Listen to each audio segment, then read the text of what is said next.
نماز کے لیے ظہر کی نماز، عصر کی نماز، مغرب کی نماز، یہ 3 نمازیں ڈیوٹی کے وقت میں آ سکتی ہیں یا 2 نمازیں آ سکتی ہیں.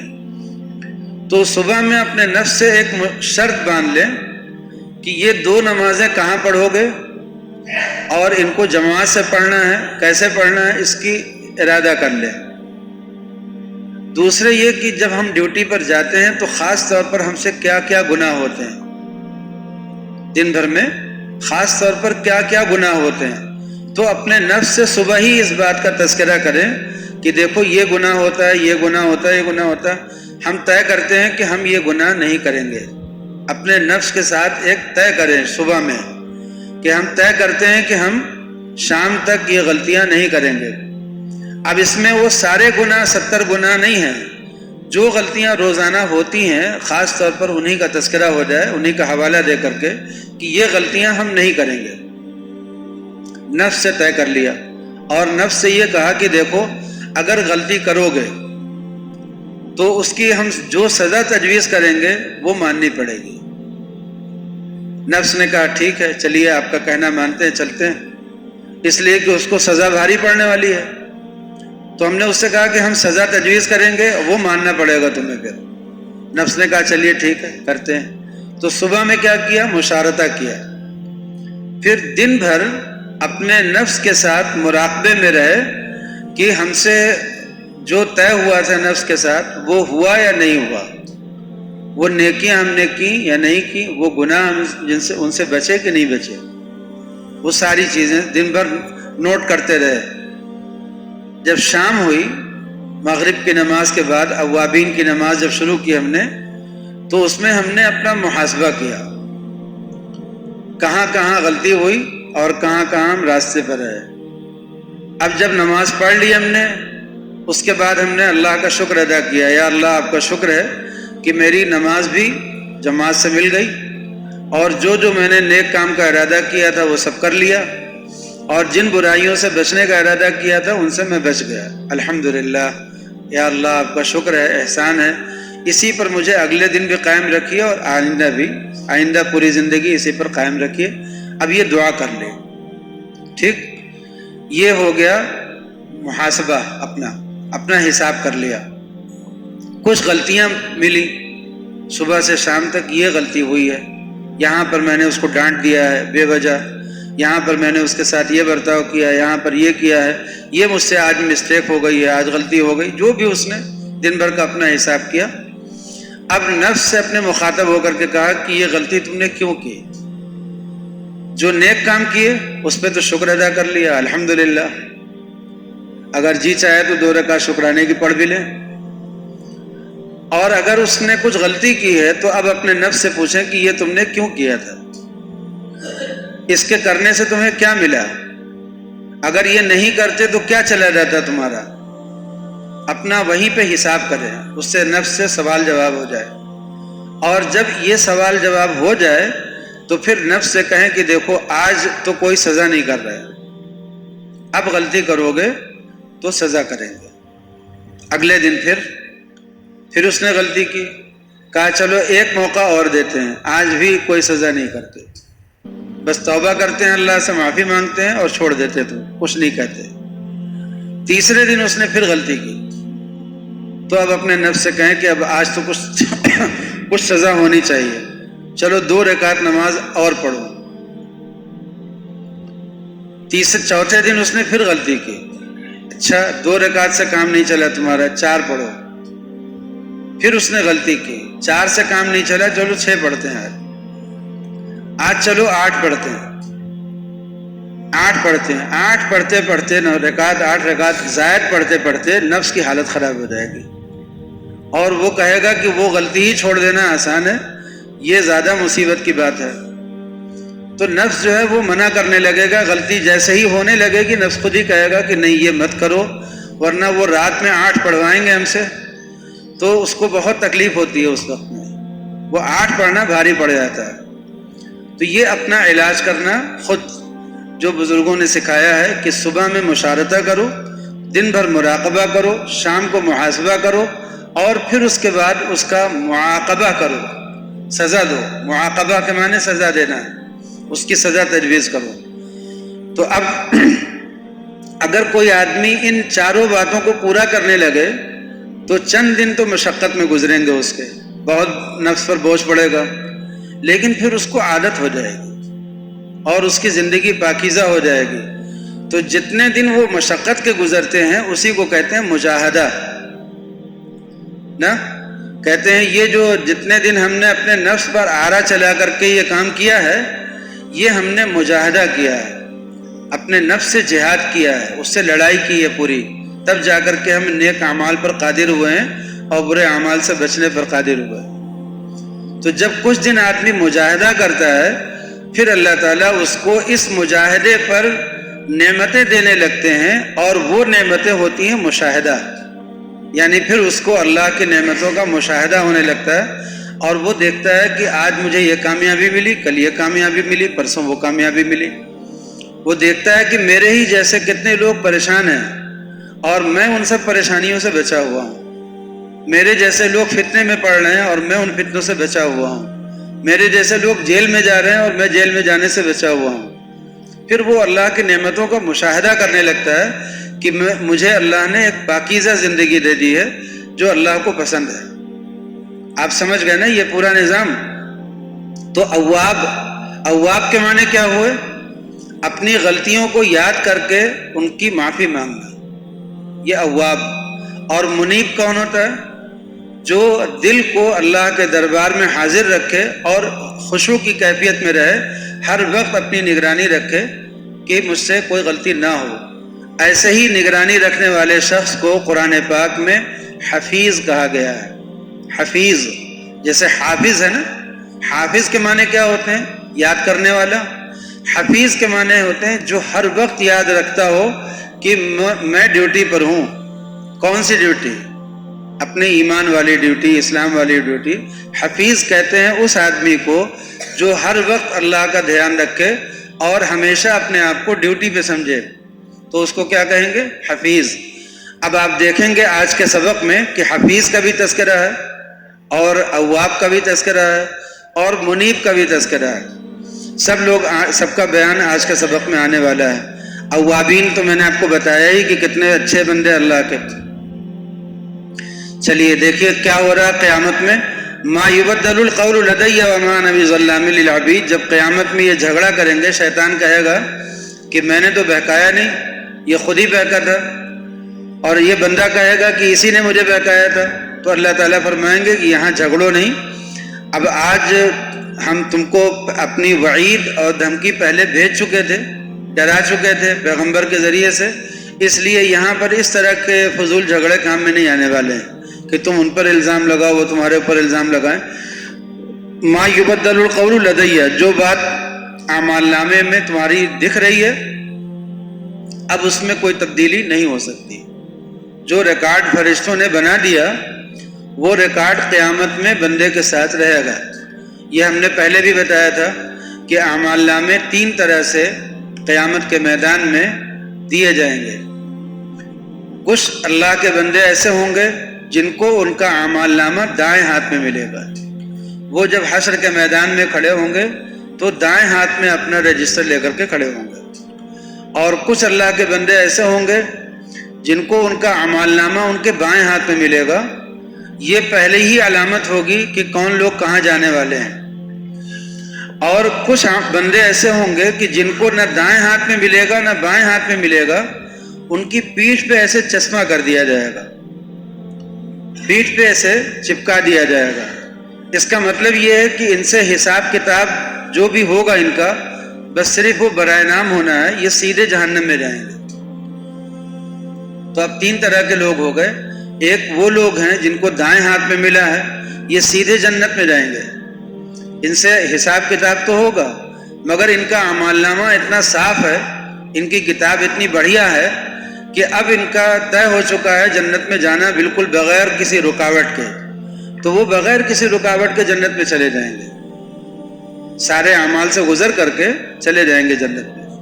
اور کچھ لوگ ہوں گے جن کا اعمال نامہ ان کے بائیں ہاتھ میں ہوگا، اس کا مطلب یہ ہے کہ ان کا معاملہ ابھی باقی ہے، حساب ہونا باقی ہے، تو حساب ان کا بھی ہوگا لیکن حساب کے بعد ان کو کچھ سزا بھی ہونی ہے۔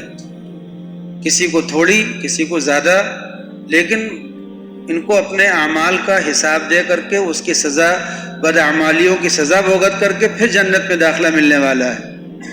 تو کچھ اس طرح کے ہوں گے۔ تو بہرحال اصحاب الیمین، اصحاب الشمال، اور ایک وہ لوگ ہیں جن کو اعمال نامہ ان کے پیٹھ پہ ایسے چپکا دیا جائے گا، وہ سیدھے جہنم میں جائیں گے۔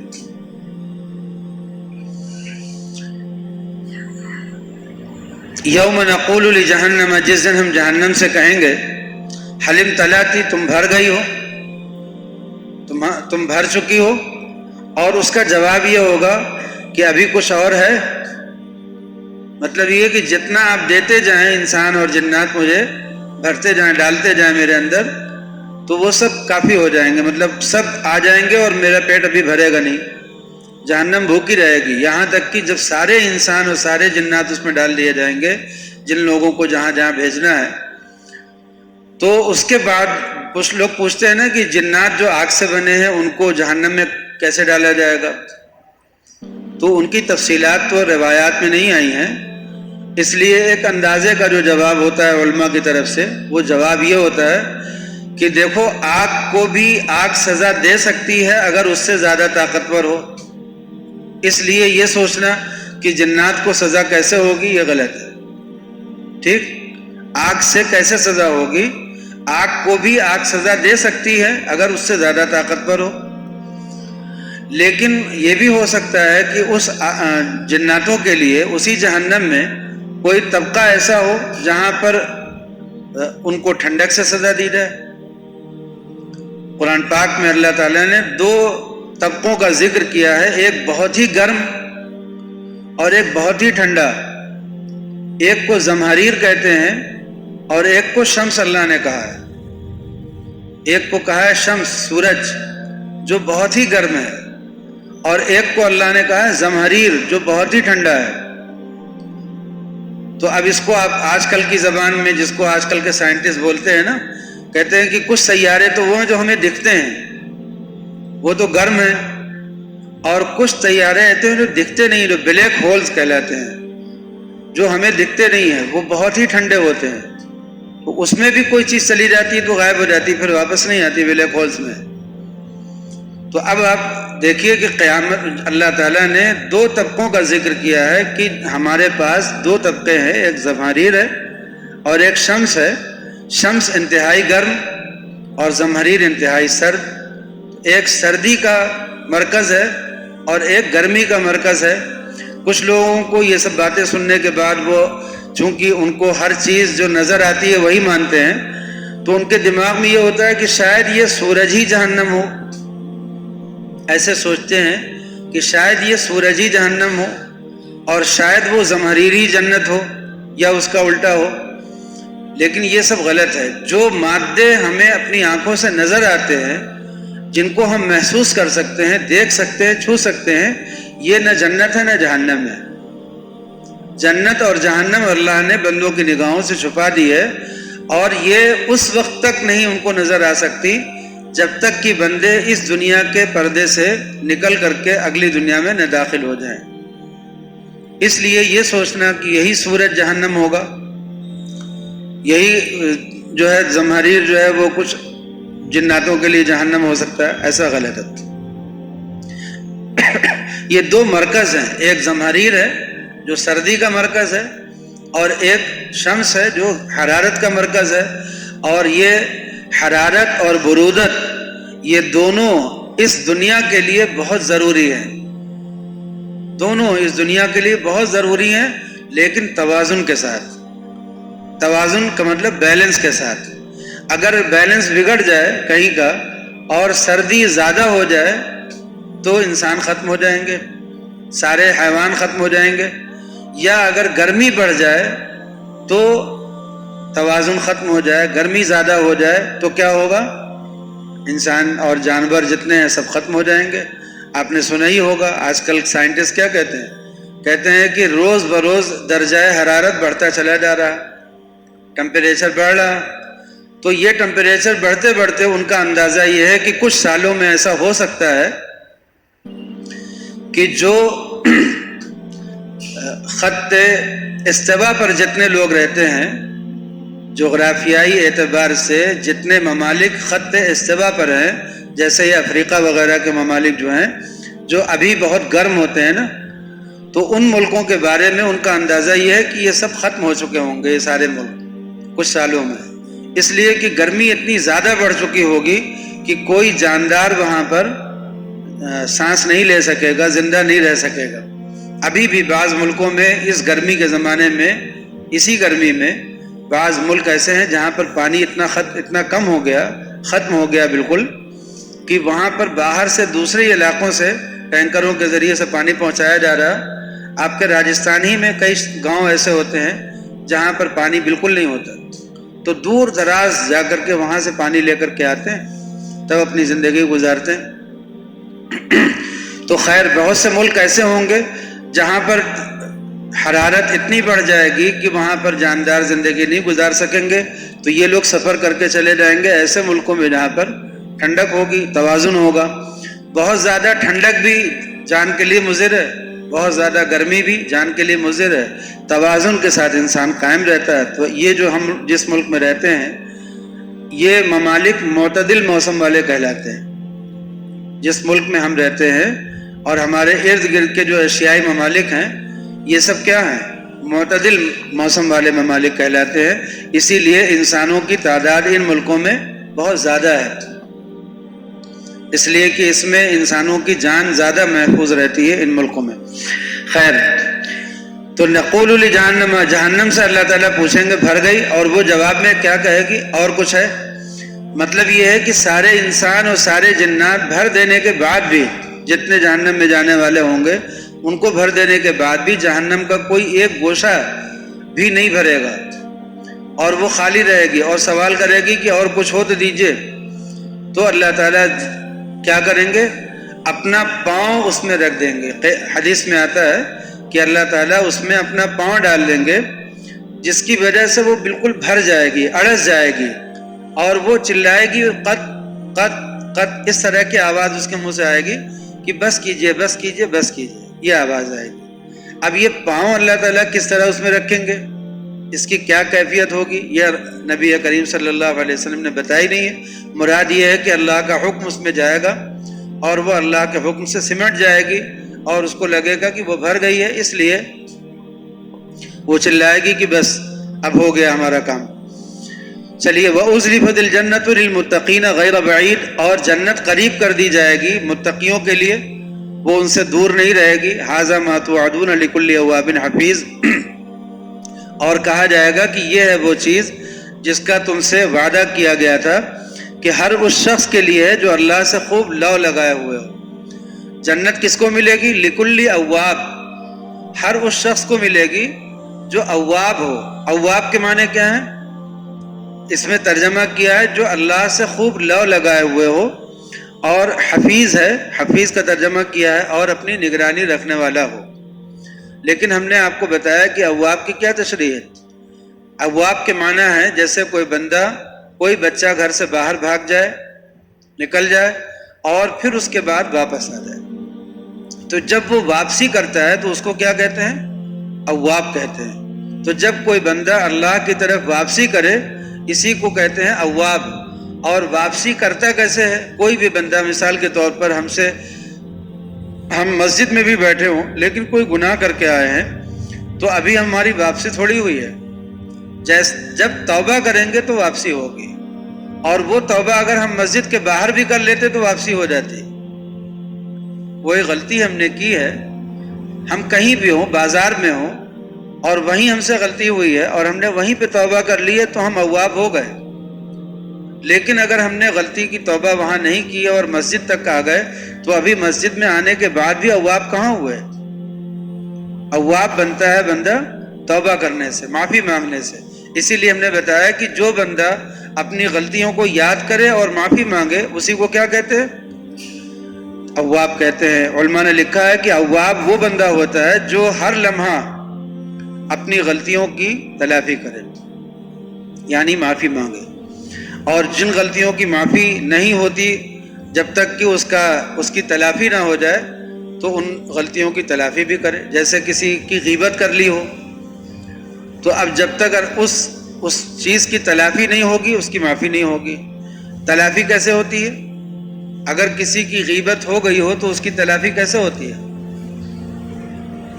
جی ہم نے بتایا تھا اس مسئلے کو کہ جس بندے کی غیبت کی گئی ہے اس سے جا کر کے معافی مانگنے کی ضرورت نہیں ہے۔ جن لوگوں کے بیچ میں غیبت کی ہے وہیں پر اپنے کو جھٹلا دینا کافی ہے۔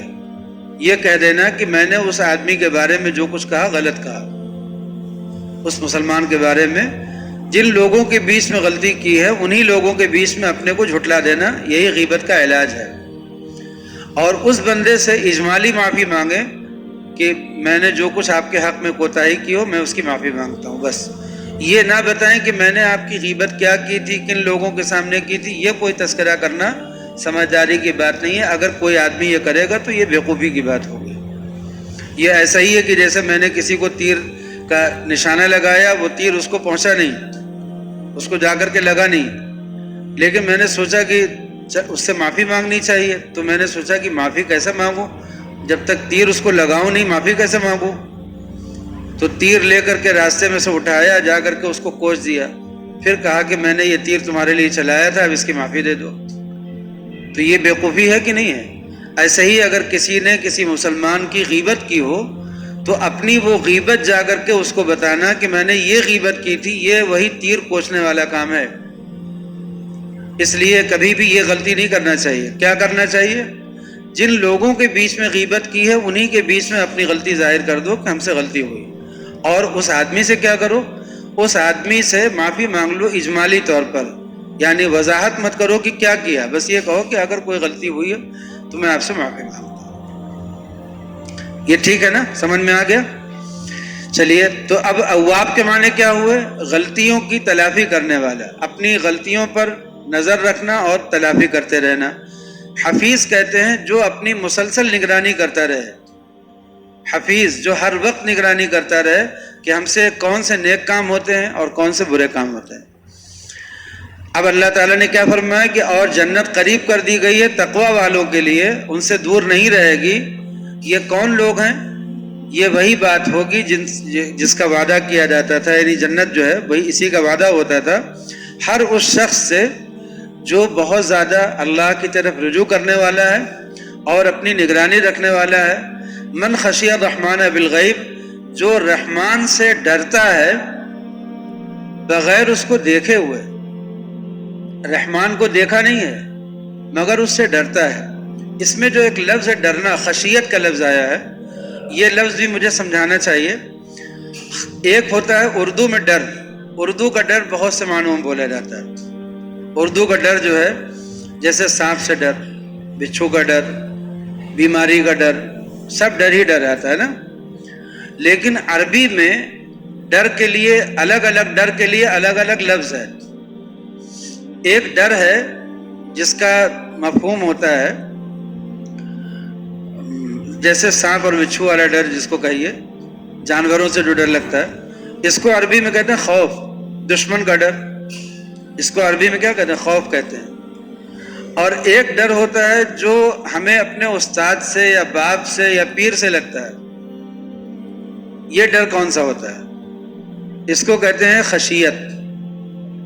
خشیت کے معنی ہوتے ہیں ڈر تعظیم کے ساتھ، یعنی اس آدمی کی ہمارے دل میں بہت زیادہ عزت ہے اور اس کی اس عزت اور تعظیم کی وجہ سے ہمیں اس کو ناراض کرنے سے ڈر لگتا ہے۔ تقویٰ ابھی ہم بتا رہے ہیں، تو اس آدمی کو ہمیں ناراض کرنے سے ڈر لگتا ہے کہ کہیں وہ ہم سے ناراض نہ ہو جائے۔ اس کی تعظیم ہے، اس کا احترام ہے، اس احترام کی وجہ سے ہمیں اس کو ناراض کرنے سے ڈر لگتا ہے، تو اس کو کیا کہتے ہیں؟ خشیت کہتے ہیں۔ اس کو خوف کہا جا سکتا ہے کہ نہیں؟ کہا جا سکتا ہے۔ یہ خوف بھی ہے اور یہ خشیت بھی ہے، اور اسی کو تقویٰ بھی کہتے ہیں۔ تقویٰ کے معنی ہوتے ہیں لحاظ کرنا۔ جیسے ایک بچہ جو ہے، ایک لڑکا اپنے گھر میں ہے اور آزادی کے ساتھ لوگوں سے بات کر رہا ہے، بہن سے کھیل ہو رہا، تفریح چل رہی ہے، سب جائز کام ہو رہے ہیں، لیکن مزہ آ رہا، خوب کھیلنا کودنا، جس کو کودڑکا کہتے ہیں، وہ کرتے ہیں گھر میں۔ اچانک اسے معلوم ہوتا ہے کہ ابا آ گئے، تو وہ ابا کے لحاظ میں چونکہ وہ ایک جائز کام کر رہا تھا، اس لیے وہ اس کو اگر جاری بھی رکھتا تو کوئی بات نہیں تھی، ابا اسے کچھ نہیں کہتے. لیکن اس نے سوچا کہ ابا آ گئے ہیں، اب مجھے یہ کام نہیں کرنا چاہیے، اب اگر کچھ کھیلنا یا تفریح بھی کرنا ہو تو اتنا کر سکتے ہیں، یہ نہیں کر سکتے.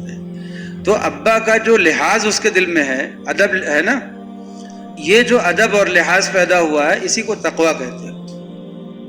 تو تقویٰ میں ڈر نہیں ہوتا ہے، تقویٰ میں لحاظ ہوتا ہے، اور خشیت میں ڈر ہوتا ہے. جیسے اپنے ماں باپ کو ناراض کر دینے کا ڈر، ماں باپ کیا کریں گے، پیٹ دیں گے، مار دیں گے، اس کا بھی ڈر نہیں ہے. ایسے ماں باپ ہیں کہ وہ مارتے بھی نہیں، کبھی ڈانٹتے بھی نہیں، گھر سے بھگاتے بھی نہیں، لیکن مجھے ڈر یہ ہے کہ وہ مجھ سے ناراض نہ ہو رہے. یہ کیا ہے؟ خشیت ہے. اس میں تعظیم ہے اور ان کی ناراضگی کا ڈر ہے. ان کی کسی سزا کا ڈر نہیں ہے، ان کی ناراضگی کا ڈر ہے. اس کو کہتے ہیں خشیت. تو اب 3 طرح کے ڈر ہو گئے. ایک تو مجھے سزا کا ڈر ہے، وہ مجھے پیٹ دے گا، مار دے گا، جیسے دشمن کے ساتھ، سانپ بچھو کے ساتھ. تو اللہ تعالیٰ کو یہ قدرت بھی ہے، اللہ تعالیٰ کو ہمارے اوپر یہ قدرت بھی ہے کہ وہ ہمیں ہماری جائیداد سے بے دخل کر دے، ہمارے کاروبار کو برباد کر دے، ہماری صحت ہم سے چھین لے، ہم کو سزا کسی بھی طرح کی کر دے. کر سکتا ہے نا. تو یہ والا ڈر جو شیر سے ہوتا ہے، جو سانپ بچھو سے ہوتا ہے، جو انسان سے ہوتا ہے، دشمن سے ہوتا ہے، حاکم سے ہوتا ہے، یہ والا ڈر بھی اللہ کے ساتھ ہے، تو اس کو کہتے ہیں خوف. اور وہ والا ڈر جس میں تعظیم ہو اور جس میں کسی سزا کا ڈر نہ ہو بلکہ اس کی ناراضگی کا ڈر ہو کہ اس کا چہرہ، وہ اپنا رخ پھیر لے گا، وہ مجھ سے مڑ جائے گا، اپنی محبت ہٹا لے گا، بس یہ والا جو ڈر ہوتا ہے اس کو خشیت کہتے ہیں. اور اس خشیت کو اللہ تعالیٰ نے قرآن پاک میں بیان فرمایا نا کہ انما یخشی اللہ من عبادہ العلماء.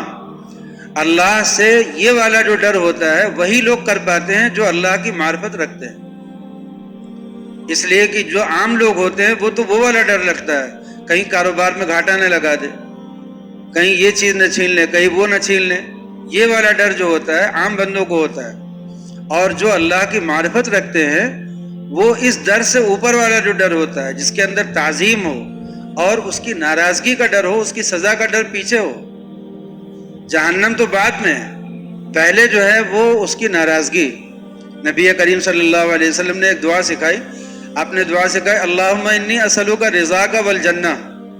جنت بعد میں، یا اللہ میں آپ سے آپ کی رضا مانگتا ہوں، آپ مجھ سے خوش ہو جائیے، بس یہ اصل سوال ہے. اور اس کے بعد جنت بھی مانگتا ہوں، اس لیے کہ وہ بھی اس کی رضا کا حصہ ہے.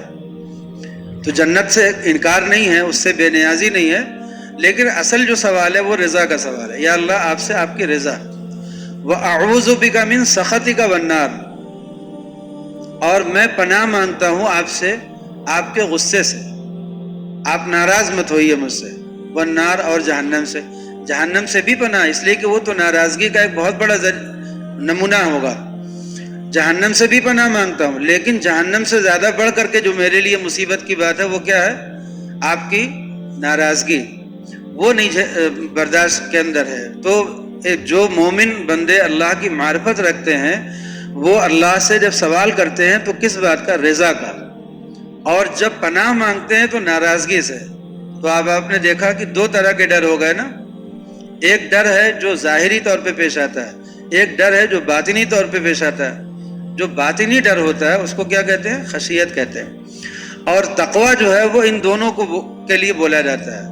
ہر مسلمان جو گناہوں سے بچے، چاہے جہنم کے ڈر سے بچے، سزا دنیا کے کسی ڈر سے بچے، لیکن گناہوں سے بچے تو وہ بھی تقویٰ ہے. اور ہر مسلمان جو اللہ کی ناراضگی کے ڈر سے بچے وہ بھی تقویٰ ہے. تو تقویٰ ایک ایسا لفظ ہے جس کا مطلب ہے لحاظ کرنا، جس میں بندے اللہ کا لحاظ کرتے ہیں، اللہ کو اپنے سامنے حاضر مانتے ہیں اور اس کے لحاظ میں گناہ سے بچتے ہیں.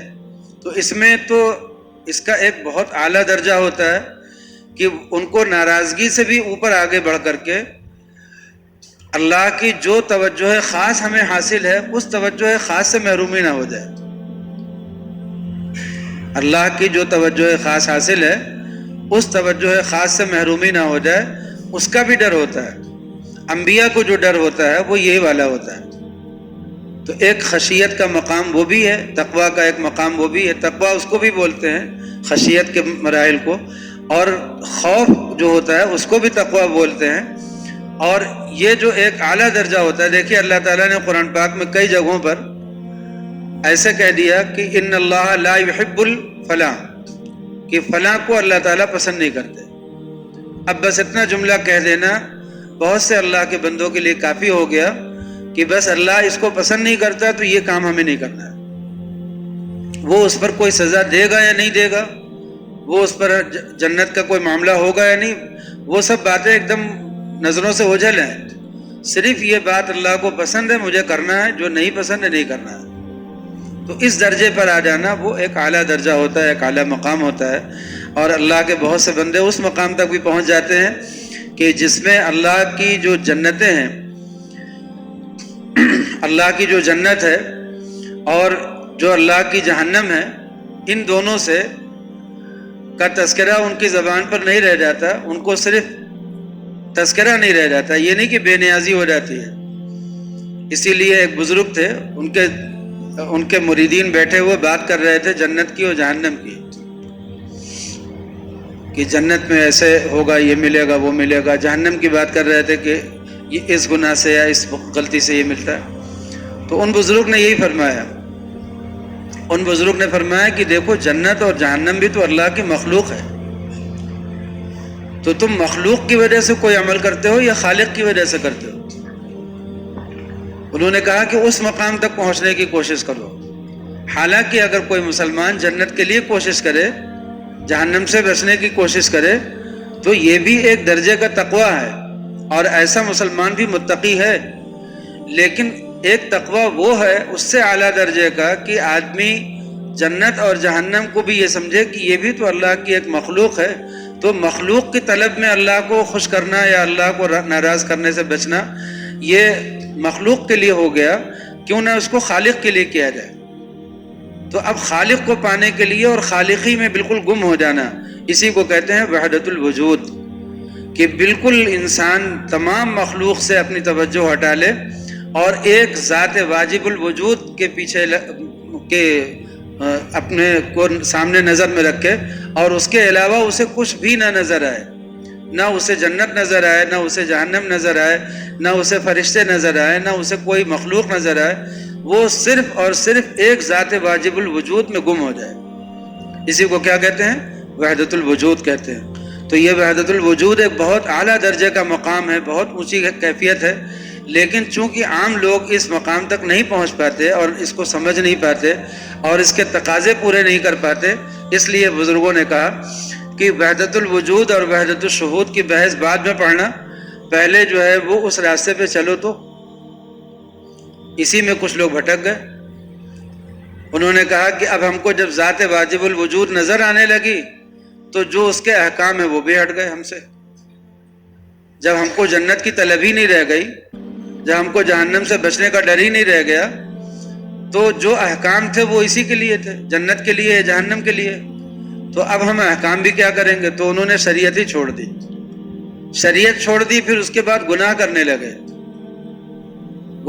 لگے، نفس کے پیچھے چلنے لگے، شیطان کے پیچھے چلنے لگے. تو ان کا وحدت الوجود جو تھا دھوکہ تھا نا. جب انبیاء سے نمازیں معاف نہیں ہوئی، انبیاء سے دین کا کوئی حصہ معاف نہیں ہوا، انبیاء سے تو آپ جانتے ہیں کہ فرائض اور واجبات کی بات چھوڑیے، انبیاء سے مستحبات نہیں معاف ہوتے، اس لیے کہ وہ نمونہ ہوتے ہیں. انہیں اس مستحب عمل کو کر کے امت کو بتانا ہوتا ہے کہ یہ مستحب عمل ہے، یہ جائز عمل ہے. تو ان کی تو وہ ڈیوٹی ہے، وہ ڈیوٹی کے طور پر اس کو انجام دیتے ہیں. تو وہ تو ان کے فرائض میں سے ہے کہ وہ اس کو کر کے دیں. تو انبیاء تو اس سے بھی نہیں چھٹکارا پاتے. اور یہ حضرت جو انبیاء کے غلام ہیں یہ فرماتے ہیں کہ میرے لیے احکام ختم ہو گئے، ساقط ہو گئے. تو یہ کتنی بیوقوفی کی بات ہوتی ہے. چلیے دیکھیں، من خشی الرحمن بالغیب. اب یہ جنت کس کو ملے گی؟ لکل اواب حفیظ، جو اواب ہو، حفیظ ہو. ان دونوں کی ہم تشریح کر چکے. جو رحمان سے ڈرتا ہو، یہاں پر من خشی اللہ بھی ہو سکتا تھا نا. من خشی الرحمن کہتے ہیں کہ جو رحمان سے ڈرتا ہو بغیر رحمان کو دیکھے ہوئے. اللہ جو ہے وہ نام ہے ذات واجب الوجود کا. تمام صفات سے قطع نظر جب کر لیجئے گا تو جو اللہ کی ذات ہے اس کا نام ہے اللہ. اور اللہ جب اپنا تعارف کراتا ہے بندوں میں تو اپنی ذات کے ساتھ صفات کا تعارف کراتا ہے، اس لیے کہ بندے جو ہوتے ہیں وہ صفات سے مانوس ہوتے ہیں. صفات کے بغیر اللہ تک پہنچنا کسی بندے کے لیے ممکن نہیں ہوتا. اسی لیے اللہ تعالیٰ جب بسم اللہ میں اللہ کا نام لیا گیا تو ساتھ میں الرحمن اور الرحیم لگایا گیا. جب الحمدللہ میں اللہ کا نام لیا گیا تو اس کے ساتھ رب العالمین، الرحمن، الرحیم، مالک یوم الدین، اس کی صفات کا بیان کیا گیا. اس لیے کہ صفات سے بندوں کے لیے اللہ کو پہچاننا اور اس کی حیثیت کو سمجھنا، اس کے درجے کو سمجھنا آسان ہو جاتا ہے. اگر صفات کا بیان نہ ہو تو اللہ ہے کیا پتہ، کہاں تک آدمی اس کے بارے میں اپنا تصور قائم کرے گا. پھر جب یہ خالص تصور ہوتا ہے تو پھر یہ بھٹک جاتا ہے. جب صفات سے خالی ہو جائے گا تو پھر بھٹک جائے گا. آپ دیکھیے جتنے انسان ہیں جو کسی بت کی یا پتھر کی پوجا کرتے ہیں، یہ کس کی تلاش میں وہاں پہنچے ہیں؟ اللہ کی تلاش میں پہنچے تھے. لیکن ان کے سمجھ میں آیا کہ اللہ کا ظہور اس میں ہے تو اس کو کر لو، اسی کو اپنا معبود مان لو، اسی کے پیچھے چل پڑو. تو یہ اللہ کو جب اس کی صفات سے الگ کر کے دیکھا جائے گا، ذات واجب الوجود کو تنہا کر کے کوئی انسان سمجھنا چاہے گا تو نہیں سمجھ پاتا. اس لیے اللہ اپنا تعارف کراتے ہیں اپنی صفات کے ساتھ. رحمان کے معنی کیا ہے؟ رحمان کے معنی یہ ہے کہ جو اپنی تمام مخلوق کی تمام ضروریات پوری کرتا ہو ہر لمحہ. رحمان کے معنی کیا ہے؟ جو ذات اپنی تمام مخلوق کی تمام ضروریات پوری کرتا ہو ہر لمحہ، وہ کیا کہلاتا ہے؟ رحمان. اللہ کے معنی کیا ہے؟ کچھ نہیں. اللہ کے معنی ہے ہی نہیں، اس لیے کہ اللہ ایک نام ہے نا. لیکن یہ اللہ کس کا نام ہے؟ کس ذات کا نام ہے؟ اس کا تعارف کرایا کہ اللہ وہ ذات ہے جس کی ایک خاص صفت یہ ہے کہ وہ اپنی تمام مخلوق کی تمام ضروریات کو ہر لمحہ پوری کرتا رہتا ہے، وہ ہے رحمان. اب جب آپ نے اللہ کی یہ صفت سنی تو سوچا کہ میری ساری ضروریات تو اللہ ہی پوری کرتا ہے ہر لمحہ. آپ دیکھیے جو سانس آتی ہے یا جاتی ہے یہ اللہ ہی کے لانے سے ہوتی ہے نا. تو جب یہ سانس آ رہی ہے اور جا رہی ہے، اس کو کون لا رہا، کون لے جا رہا ہے؟ اللہ لے جا رہا ہے. بس اب آپ نے رحمان کے ذریعے سے پہچان لیا اللہ کو. اللہ جو بالکل خالی تھا اس کو آپ نے رحمان کے ذریعے سے پہچان لیا نا. آپ کے دل میں بیٹھ گیا کہ اللہ کون ہے جو میری سانس لے آ رہا، لے جا رہا. اندر جانے کے بعد وہ سانس واپس آتی ہے، یہ اللہ ہی کے کرنے سے ہوتا ہے. اور باہر آنے کے بعد وہ واپس اندر جاتی ہے، یہ اللہ ہی کے کرنے سے ہوتا ہے. اللہ نے کچھ ایسا نظام بنا رکھا ہے نا جس کے ذریعے سے یہ دونوں باتیں ہوتی ہیں. ورنہ جب حکم ہو جاتا ہے تو یہی سانس اندر جانے کے بعد واپس نہیں آتا، اور یہی سانس باہر جانے کے بعد واپس اندر نہیں آتی، تو کیا ہوتا ہے؟ آدمی کی جان ختم ہو جاتی ہے. تو رحمان جو ہر وقت ہر لمحہ ہماری تمام ضروریات پوری کرتا ہے، اسے کو کیا کہتے ہیں؟ رحمان کہتے ہیں. اب رحمان سے ہم نے اللہ کو پہچانا. بغیر دیکھے اللہ کو تو دیکھا نہیں، لیکن اللہ کی اس صفت کا تو مشاہدہ کرتے رہتے ہیں کہ یہ بھی نہیں مشاہدہ کرتے. اب کوئی ہم سے کہے کہ آپ نے اللہ کو دیکھا تو ہم کہیں گے کہ ہاں اپنی ان آنکھوں سے تو نہیں دیکھا، لیکن ہم نے اللہ کو دیکھا ہے. کہاں دیکھا؟ یہ اپنے سانس کے آنے جانے میں، اپنے خون میں اپنے رگوں میں خون کے دوڑنے میں، اپنے آپ کے زندہ رہنے میں، اپنے بولنے میں، اپنی آنکھوں سے دیکھنے میں، اپنے کانوں سے سننے میں، ہم نے ہر چیز میں دیکھا ہے کہ اللہ ہی اس کو کر رہا ہے. تو ہم تو اللہ کو ہر وقت دیکھتے رہتے ہیں. کائنات میں جو کچھ نظام چلتا رہتا ہے وہ اللہ کا نظام ہے، اس میں کسی سائنس کا کوئی دخل نہیں ہے.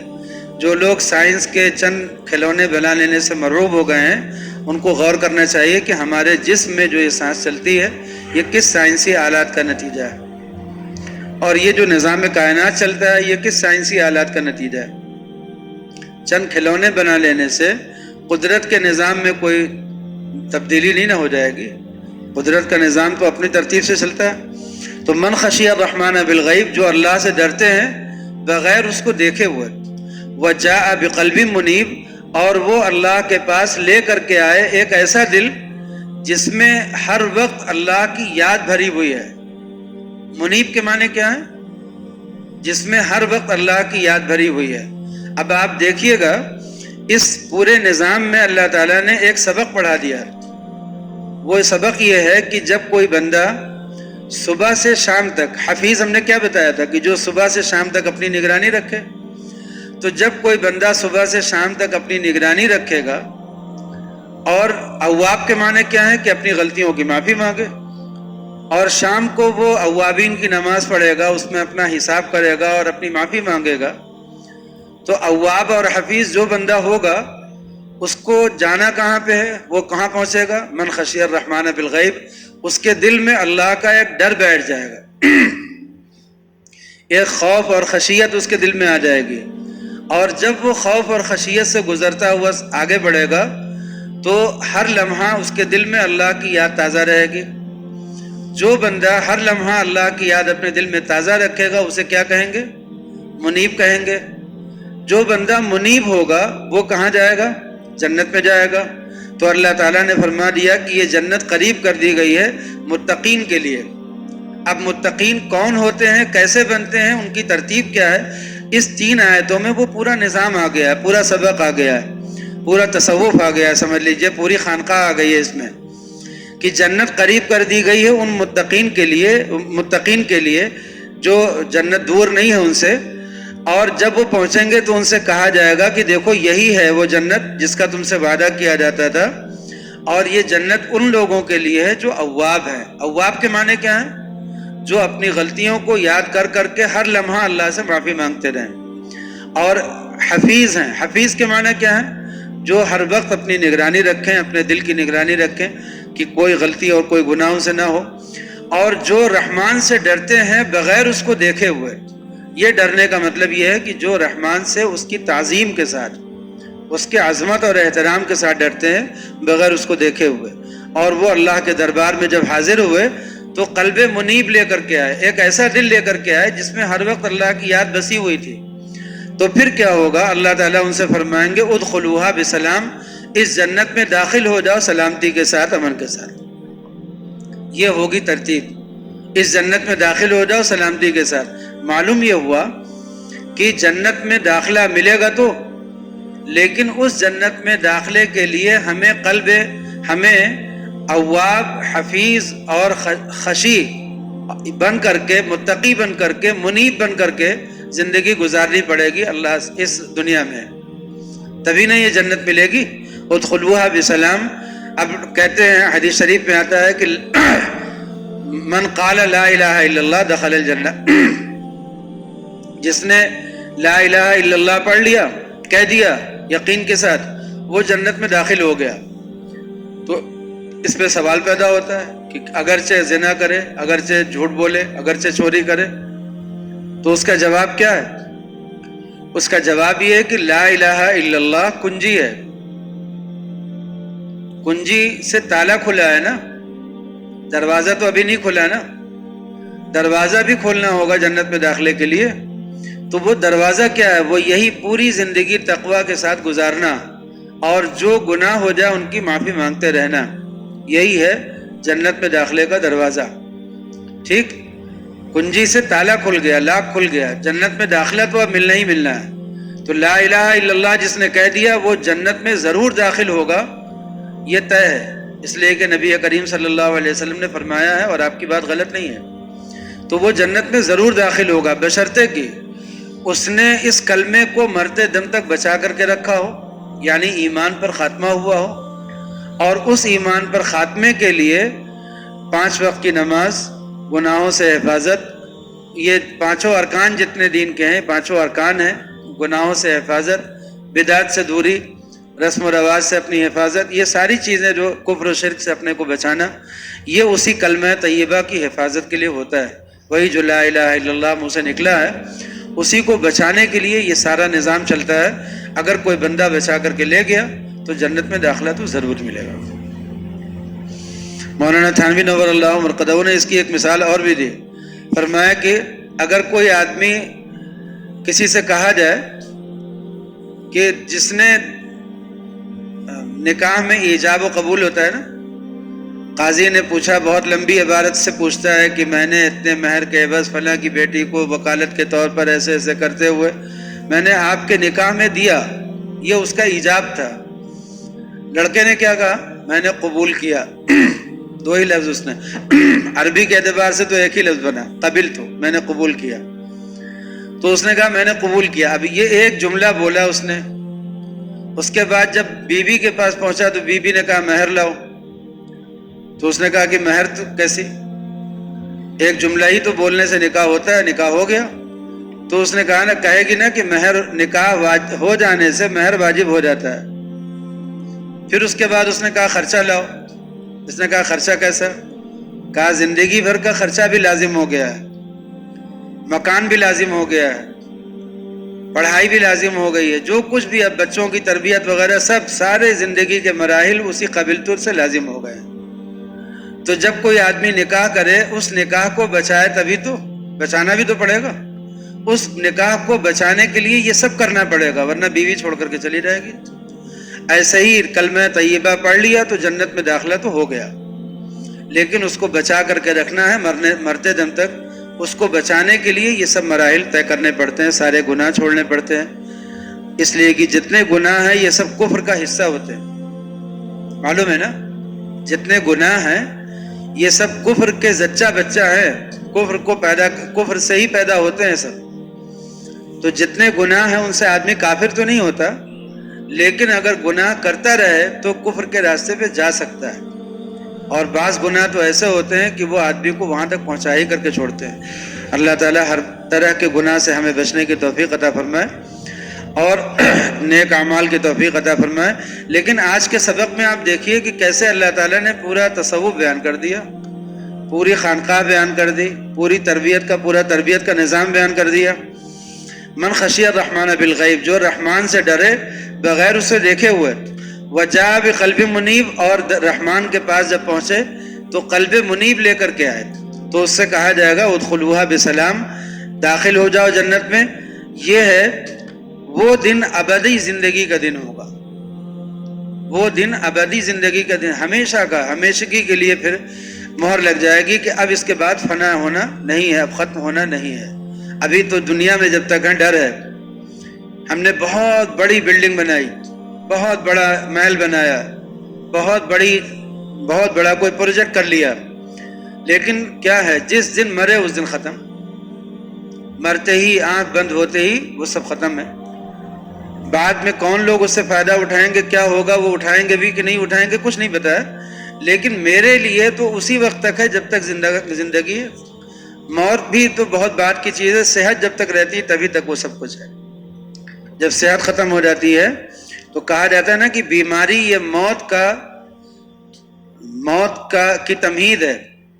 ایسے ہی گناہ جو ہوتے ہیں، یہ گناہ یہ کفر کی تمہید ہوتے ہیں، اس لیے کہ گناہ ہوتے کیسے ہیں؟ غفلت سے، اور غفلت جب بڑھتی ہے تو کہاں لے جاتی ہے؟ کفر تک لے جاتی ہے۔ چلیے، تو اب دیکھیے ذالک یوم الخلود، یہ ہمیشگی کا ہے، یعنی دنیا میں جب تک تھے تب تک تو ڈرتے تھے کہ جو بھی نعمتیں ملیں گی پتہ نہیں وہ کتنے دن کی ہیں۔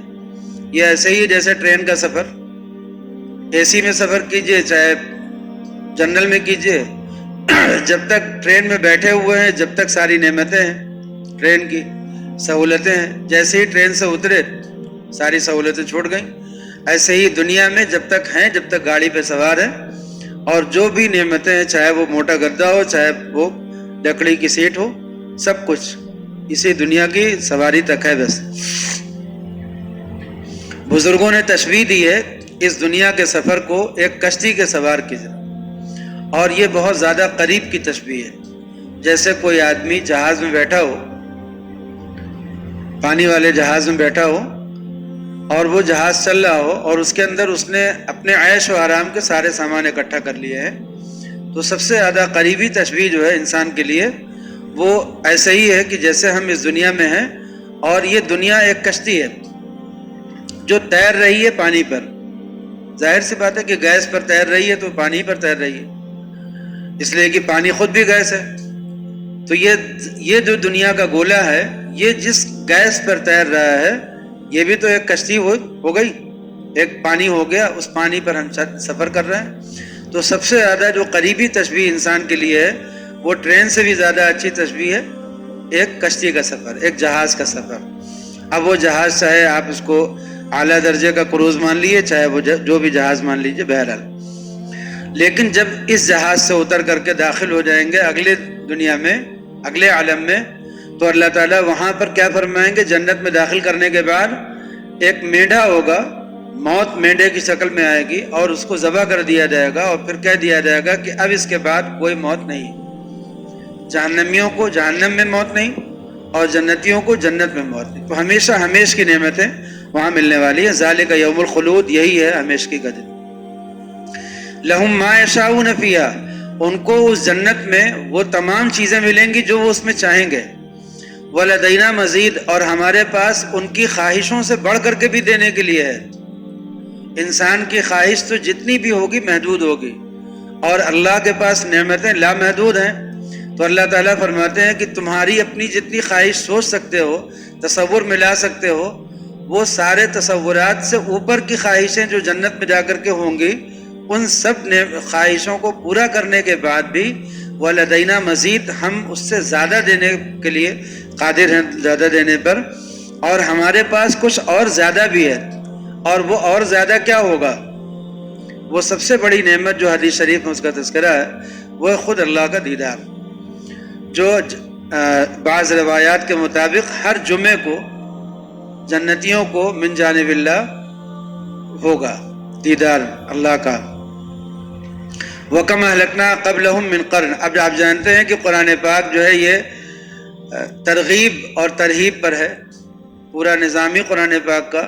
ترغیب کے معنی ہے جنت کی نعمتیں اور جنت کا تذکرہ کر کے ان کی رغبت دلانا، اور اس کی وجہ سے اعمال کی رغبت دلانا، اور ترہیب کے معنی ہے جہنم کا تذکرہ کر کے اس سے ڈرانا، اور اس کی وجہ سے جو اعمال جہنم میں لے جانے والے ان سے ڈرانا۔ وَكَمْ أَهْلَكْنَا قَبْلَهُمْ مِنْ قَرْنٍ، اور ان سے پہلے یعنی ان مشرکین مکہ سے پہلے کتنی قوموں کو ہم نے ہلاک کیا جو ان سے زیادہ طاقتور تھے اور مضبوط تھے، اور وہ ان سے زیادہ شہروں میں، ملکوں میں سفر کر کے اور کاروبار کرنے والے اور اپنا بزنس بڑھانے والے اور بہت کچھ پلاننگ کرنے والے تھے۔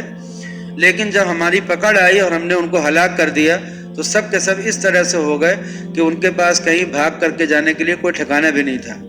حل من محیص، کیا ہے کوئی ٹھکانہ ان کا بھاگ کر کے بچنے کے لیے؟ ان فی ذالک لذکریٰ، یقیناً اس میں نصیحت ہے ان تمام لوگوں کے لیے جن کے پاس دل ہے۔ او القسمہ، یا وہ کان لگائیں دل کو حاضر رکھ کر کے۔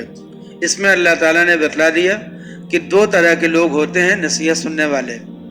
ایک وہ لوگ ہوتے ہیں جو خود بیدار ہوتے ہیں، جن کے پاس اپنی عقل ہوتی ہے، سمجھ ہوتی ہے، وہ سیدھا راستہ تلاش کرنے کی جستجو میں ہوتے ہیں، اور انہیں اشارہ مل جاتا ہے کہ سیدھا راستہ یہ ہے، وہ اس راستے پہ چل پڑتے ہیں، اور برا راستہ یہ ہے اس سے بچ جاتے ہیں۔ ان کی عقل خود ہی اتنی تیز ہوتی ہے کہ ان کو صرف اشارے کی ضرورت ہوتی ہے۔ آپ دیکھیے صحابہ ہیں، ان صحابہ میں نبی کریم صلی اللہ علیہ وسلم کی دعوت پر لبیک کہنے والے صحابہ کی ترتیب دیکھیے کہ کچھ ایسے ہیں جنہوں نے پہلی مرتبہ سنا اور پہلی مرتبہ میں ایمان میں داخل ہو گئے، کچھ کو دیر لگی، کچھ کو بہت زیادہ دیر لگی، ایسا ہوا نا۔ اس بنا پر اللہ نے قرآن پاک میں ان کے درجے الگ کر دیے کہ جن لوگوں نے اول وہلے میں اسلام قبول کیا ہے ان کا درجہ، جو ہجرت سے پہلے اسلام میں آئے ہیں ان کا درجہ، جو ہجرت کے بعد اسلام میں آئے ان کا درجہ، یہ سب درجے اللہ نے الگ کر دیے، اس لیے کہ اسلام کو قبول کرنے کے لیے کچھ لوگوں نے استعمال کیا اپنی عقل کو، صرف عقل کو خالص کیا اور اسلام قبول کر لیا، اور کچھ لوگوں نے اپنے بدلتے ہوئے ماحول کو دیکھا، انتظار کیا، اسلام کے غلبے کو دیکھا، کافروں کے، مشرکوں کی مغلوبیت کو دیکھا، اقتدار کو بڑھتا ہوا دیکھا، اس کے بعد اسلام میں آئے۔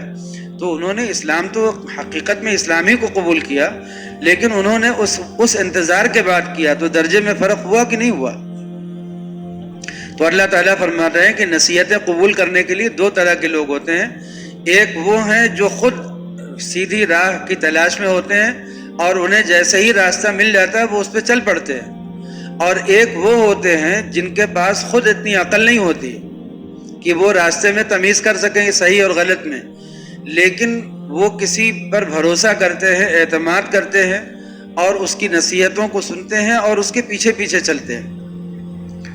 آپ دیکھیے سیدنا عبد القادر جیلانی رحمۃ اللہ علیہ کا دھوبی، وہ جب پہنچا قیام اس میں قبر میں، تو اس نے ساری زندگی کبھی دین سیکھا ہی نہیں تھا، بزرگوں کی خدمت میں رہا، صحبت میں رہا، حضرت کا کپڑا دھوتا تھا، لیکن اس نے اللہ کے بندے نے کبھی اتنی زندگی میں دین سیکھا ہی نہیں۔ اب جب قبر میں اترا تو اس سے فرشتوں نے پوچھا، بعد میں کسی نے خواب میں دیکھا، اس سے پوچھا، تب اس نے بتایا کہ میرے ساتھ یہ قصہ ہوا۔ پوچھا کہ کیا تمہارا مذہب کیا ہے، تمہارا رب کون ہے؟ تو اس نے کہا کہ مجھے نہیں معلوم، جو میرے پیر کا رب ہے وہی میرا رب ہے۔ اب اس نے اپنے پیر کا حوالہ دے دیا کہ جو میرے پیر کا رب ہے وہی میرا رب ہے۔ پوچھا تمہارا مذہب کیا ہے؟ اس نے کہا جو میرے پیر کا مذہب وہی میرا مذہب۔ پوچھا نبی کریم صلی اللہ علیہ وسلم کے بارے میں، اس نے وہاں بھی پیر کا حوالہ دے دیا کہ ہمارے پیر جیسا بتائیں۔ اب اس کے اس جواب پر فرشتوں نے اللہ تعالیٰ سے جو سوال جواب کیا ہوگا، اور جواب یہ ہوا کہ اس کو اپنے بندوں میں، نیک بندوں میں شامل کر لو۔ تو اس پر بزرگوں نے جواب دیا اس کا۔ مولانا تھانوی نور اللہ مرقدہ نے فرمایا کہ ایمان کا ایک درجہ وہ ہوتا ہے کہ آدمی نے خود سمجھ کر کے ایمان قبول کر لیا، اور ایک درجہ وہ ہوتا ہے کہ خود اس نے نہیں سمجھا ہے لیکن وہ آپ پر بھروسہ کر کے، یعنی کسی انسان پر بھروسہ کر کے اس نے کہہ دیا کہ جو ایمان ان کا وہی میرا۔ تو مولانا نے لکھا ہے کہ اگر کوئی آدمی یہ کہہ دے تو اس کا بھی ایمان منظور ہو جائے گا، قبول ہو جائے گا۔ جیسے موسیٰ علیہ السلام کے زمانے میں جو جادوگر تھے، جب وہ ایمان لائے تو انہوں نے کہا آمنا برب موسیٰ و ہارون، کہ ہم موسیٰ اور ہارون کے رب پر ایمان لائے۔ تو کیا موسیٰ اور ہارون کا رب کوئی الگ تھا، ان کا رب کوئی الگ تھا؟ مگر انہوں نے کہا کہ جس رب کی طرف وہ بلا رہے ہیں میں ان پر ایمان لایا، تو یہی ایمان بھی قبول ہے۔ اس میں اس نے خود رب کو سمجھا نہیں، اس نے دین کو سمجھا نہیں، اس نے ایمان کو سمجھا نہیں، کچھ اس کی سمجھ میں نہیں آیا، لیکن اس نے کفر سے توبہ کر لی اور اپنے آپ کو مسلمانوں کی جماعت میں شامل کر لیا، تو اس کا ایمان بھی کیا ہو گیا، قبول ہو گیا۔ اسی لیے جو اپنے اکابر اہل حق ہیں، کچھ لوگ تو اپنے مسلمانوں میں ایسا ہوتا ہے نا، یہ کافر وہ کافر، لیکن جو اپنے اکابر اہل حق ہیں وہ کبھی کسی مسلمان کی تکفیر نہیں کرتے۔ وہ کہتے ہیں کہ اگر کوئی مسلمان کہیں کسی دور دراز بستی میں، دارالحرب میں، کافروں کے علاقے میں ہو اور وہ اپنے آپ کو مسلمان کہہ رہا ہو، اگرچہ اس کی زندگی میں اسلام کا کوئی عمل نہ ہو، لیکن وہ کہے کہ میں مسلمان ہوں، تو بھی اس کا اسلام قبول کیا جائے گا۔ اس لیے اسلام قبول کیا جائے گا کہ اس نے اپنے آپ کو کافروں سے الگ کر لیا۔ اس نے کہا کہ ہم مسلمانوں کے مذہب پر ہیں، کوئی دین نہیں تھا، کوئی مذہب نہیں ہے اس کے پاس، کوئی عمل نہیں ہے، کوئی سنت نہیں، کوئی فرض نہیں، کوئی واجب نہیں ہے، لیکن اس کا ایمان قبول ہو جائے گا۔ اس لیے قبول ہوگا کہ اس نے کفر سے برات کر لی۔ پوچھا گیا تم ہندو ہو؟ کہا نہیں ہم ہندو نہیں ہیں۔ نام پورا ہندوانہ، کام سارے ہندوانے، لیکن جب پوچھا گیا کہ تم ہندو ہو، انہوں نے کہا نہیں ہم ہندو نہیں ہیں۔ تو اب نکل گئے وہ ہندو ہو سب اس سے۔ پوچھا کیا ہو؟ کہنے لگے مسلمان ہے۔ کیسے تم مسلمان ہو؟ تعزیہ بناتے ہیں، ایسے جواب دیا۔ کیسے مسلمان ہو؟ کیسے پتہ چلے کہ تم مسلمان ہو؟ کہنے لگے تعزیہ بناتے ہیں۔ تو مولانا تھانوی نور اللہ مرقدہ اس گاؤں میں گئے تھے تبلیغ کرنے کے لیے۔ مولانا نے فرمایا کہ ہاں سب نصیحتیں کی، دین سکھایا، اسلام سکھایا، کلمہ سکھایا، سب کچھ سکھانے کے بعد فرمایا کہ دیکھو یہ جو تعزیہ بناتے تھے اس کو بناتے رہنا، چھوڑنا مت۔ پھر باہر آئے، لوگوں نے کہا حضرت آپ نے تعزیہ کی اجازت دے دی؟ فرمایا کہ تعزیہ جو ہے گناہ ہے، لیکن یہ گناہ ان کو مسلمان بنائے ہوئے ہے، ان کے اسلام کی حفاظت کر رہا ہے، ان کے لیے یہ ضروری ہے، کم از کم اسلام میں تو ہیں۔ اسی وجہ سے تو بہت ایک صاحب تھے، وہ انہوں نے لکھا ہے کہ بہار کے علاقوں میں جہاں پہ وہ رہتے تھے، شہاب نامے میں لکھا انہوں نے، اور اس کو پڑھنے کے بعد میری طبیعت پہ بہت اثر ہوا تھا۔ انہوں نے لکھا کہ بہت بڑی بستی تھی، کئی گاؤں کی بستیاں ایسی تھیں، بہت بڑے علاقے کی، کہ جہاں پر کوئی آدمی نہ کلمہ جانتا تھا، نہ نماز، نہ روزہ، کچھ نہیں جانتا تھا، جب ان سے پوچھا جاتا تھا کیا وہ کہتے مسلمان ہیں. اور ان کی مسلمانی کیا تھی؟ ان کی مسلمانی یہ تھی کہ ایک پیر آتا تھا سال میں ایک مرتبہ، ٹہلتا ہوا آتا تھا، نذرانہ سب گھروں سے وصول کرتا تھا اور چلا جاتا تھا، اور وہ چھری پر کچھ پڑھ کر کے دے دیتا تھا، کہتا تھا کہ اسی سے ذبح کر لیا کرو. تو پورے سال اسی پھکی ہوئی چھری سے لوگ ذبح کرتے تھے، دم کی ہوئی چھری سے. اور جتنے لوگ اس پورے سال میں مرتے تھے وہ جا کر کے ان کی قبر پر جنازہ پڑھ دیا کرتا تھا. قبر پر جنازہ پڑھ دیتا تھا سب کو لے کر کے جا کر کے. اب اس کو بھی پتہ نہیں کیا آتا ہوگا کیا نہیں آتا ہوگا، لیکن وہ دم کی ہوئی چھری اور وہ اس کا جنازہ پڑھنا، یہی اتنے پورے علاقے کے لوگوں کو اسلام سے جوڑے ہوئے تھا. اسی لیے جب کوئی بریلوی مکتبہ فکر کے کوئی مولوی صاحب آتے تھے ہمارے وہاں، والد صاحب ان کو بھی چندہ دیتے تھے، کہتے تھے کہ آخر یہ اپنے مدرسے کے بچوں کو کیا پڑھاتے ہوں گے؟ قرآن پڑھاتے ہوں گے کہ نہیں پڑھاتے ہوں گے؟ کچھ تو پڑھاتے ہوں گے، کچھ تو کلمہ سکھاتے ہوں گے، قرآن سکھاتے ہوں گے. اب ہم جا کر کے ان کے بچوں کو نہیں سکھا سکتے اس لیے کہ وہ ہمیں آنے نہیں دیں گے اپنے اندر، اپنے گاؤں میں، لیکن وہ خود سکھا رہے ہیں اور اسی کی وجہ سے ان کا ایمان بچا ہے، اسلام بچا ہے، وہ مسلمان ہیں. چاہے وہ ہم سے کتنا لڑیں، کتنی نفرت کریں، لیکن ہیں تو مسلمان. تو یہ آپ دیکھیے ہمارے جو بزرگان دین اہل حق ہیں، ان کی خصوصیت یہ ہے انہوں نے کبھی کسی کلمہ گو کی تکفیر نہیں کی. جس درجے کا بھی ایمان ان کے پاس ملا اس کو قبول کیا اور اس کے بعد مزید اسلام اور ایمان ان کو سکھانے پہ لگ گئے. انہوں نے کہا کہ اتنا ہے، اس کے آگے ہم سکھائیں گے اور مزید. بہرحال اللہ تعالی ہم لوگوں کو بھی یہ سلیقہ سکھا دے کہ ہم اپنے مسلمان بھائیوں کے ساتھ کیسے پیش آئیں. ان فی ذالک لذکر، اس میں نصیحت ہے ان لوگوں کے لیے جن کے پاس دل ہے یا جو کان لگائیں جبکہ وہ دل حاضر رکھ کر کے. تو اس میں بتا دیا گیا کہ دو طرح کے لوگ ہوتے ہیں، ایک وہ جو خود سے سمجھتے ہیں اور ایک وہ جو کسی ایسے شخص پہ بھروسہ کرتے ہیں، اور یہ دونوں کامیاب ہیں. وَلَقَدْ خَلَقْنَا السَّمَاوَاتِ وَالْأَرْضَ، اور ہم نے پیدا کیا آسمانوں کو اور زمینوں کو اور جو کچھ ان کے درمیان ہے 6 دنوں میں، اور ہمیں ذرا تھکن بھی نہیں ہوئی. فَاصْبِرْ عَلَىٰ مَا يَقُولُونَ، تو یہ ان لوگوں کا جواب ہے جو یہ سمجھتے ہیں کہ دوبارہ قیامت میں پیدا کرنا کوئی بہت بڑا کام ہے، کیسے ہوگا. تو اللہ تعالیٰ فرماتے ہیں اتنا بڑا کام کیا اور کوئی فرق نہیں پڑا. فَاصْبِرْ عَلَىٰ مَا يَقُولُونَ، تو اے نبی یہ جو کچھ آپ کو کہتے ہیں اس پر آپ صبر سے کام لیجئے، آپ اپنا کام کرتے رہیے. وَسَبِّحْ بِحَمْدِ رَبِّكَ، اور آپ اپنے رب کی تسبیح بیان کیجئے اس کی حمد کے ساتھ. تسبیح کہتے ہیں اللہ کو تمام عیبوں سے پاک ماننا. اللہ کو تمام عیبوں سے پاک ماننے کا نام کیا ہے؟ تسبیح. اور تمام خوبیاں اللہ کے لیے ماننا، اس کو کیا کہتے ہیں؟ حمد. دو صفت، دو کام ہو گئے، تسبیح اور حمد. تسبیح اور تحمید. ایک سبحان اللہ، سبحان اللہ کے معنی کیا ہے؟ اللہ کی ذات ہر کمی اور ہر عیب سے پاک ہے. الحمدللہ کے معنی کیا ہے؟ ساری خوبی، سارے کمالات سب کس کے ہیں؟ اللہ کے ہیں. تو جب بھی اللہ کی تعریف کرنا ہو تو کیا کرنا چاہیے؟ تسبیح بیان کرنا چاہیے اور تحمید کرنا چاہیے.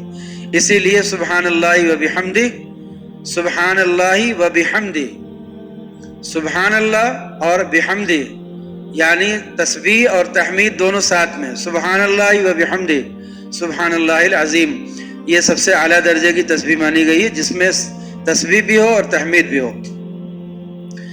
وَسَبِّحْ بِحَمْدِ رَبِّكَ، اور آپ اپنے رب کی پاکی بیان کیجیے اس کی تعریف کے ساتھ، یعنی وہ ہر عیب سے پاک ہے اور ساری خوبیاں اسی کی ہیں. طلوع شمس سے پہلے، طلوع شمس سے پہلے کون سی عبادت ہوتی ہے؟ فجر کی نماز اور اس کے وظیفے نماز کے ساتھ جڑے ہوئے سنت مؤکدہ ہے اور وظائف ہیں جو نماز سے پہلے پڑھے جاتے ہیں. وقبل الغروب، اور غروب شمس سے پہلے کون نماز پڑھی جاتی ہے؟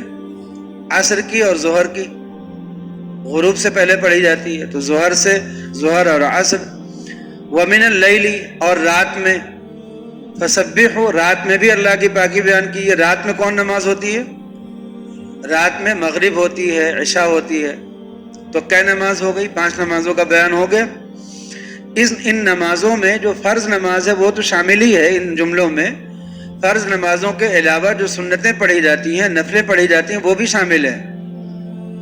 اور جو وظیفے پڑھے جاتے ہیں ان نمازوں کے ساتھ، جیسے حدیث شریف میں نہیں ہے کہ اگر کوئی آدمی ہر فرض نماز کے بعد 33 مرتبہ سبحان اللہ، 33 مرتبہ الحمدللہ، 33 مرتبہ اللہ اکبر، 1 مرتبہ لا الہ الا اللہ وحدہ لا شریک لہ لہ الملک ولہ الحمد وہو علی کل شیء قدیر، یہ پڑھ لیا کرے تو اس کے سارے گناہ معاف ہو جائیں۔ ایسے ہی اور بھی بہت سی چیزیں ہیں جو نمازوں کے بعد آپ نے سکھائی ہیں کہ یہ دعا پڑھ لیا کرو، یہ پڑھ لیا کرو۔ تو یہ ساری چیزیں اس آیت کے مصداق میں داخل ہیں۔ وَمِنَ اللَّيْلِ فَسَبِّحُوا أَدْبَارَ السُّجُودِ، اور سجدوں کے بعد یعنی فرض نمازوں کے بعد جو سنتیں پڑھی جاتی ہیں اور جو اذکار ہیں وہ سب۔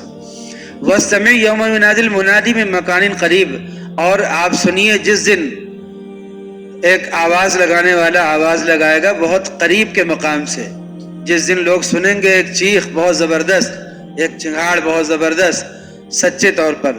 ذالک یوم الخروج، یہی ہوگا دنیا سے نکلنے کا دن۔ ملک شام میں، فلسطین میں جو صخرہ کا مقام ہے نا، بیت المقدس میں ایک مقام ہے صخرہ، وہیں پر اسرافیل علیہ السلام سور پھونکیں گے، وہیں پر کھڑے ہو کر کے آواز لگائیں گے، آواز ایک چنگھاڑ ہوگی زبردست طریقے کی، اور پھر سارے لوگ اپنی اپنی قبروں سے نکل کر کے، زمین پھٹے گی اور سب کے سب لوگ اپنے اپنے قبروں سے نکل کر کے اسی طرف دوڑیں گے۔ حشر کا جو حشر قائم ہوگا وہ اسی حصے میں ہوگا، ساری دنیا کے لوگ چاہے وہ مشرق کے ہو مغرب کے ہو اسی طرف دوڑیں گے۔